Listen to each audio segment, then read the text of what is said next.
Caffeine.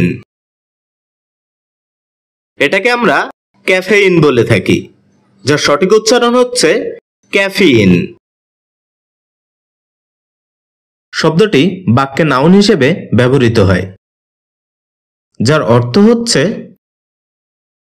চা ও coffee গাছে যে ক্ষার বস্তু পাওয়া যায়, তেতো স্বাদের উপাক্ষার ইত্যাদি।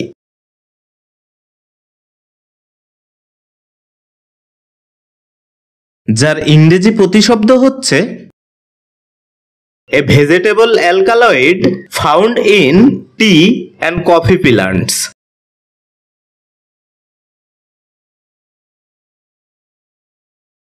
যার উদাহরণস্বরূপ আমরা বলতে পারি ক্যাফেইন ইউজ ইন মেডিসিন।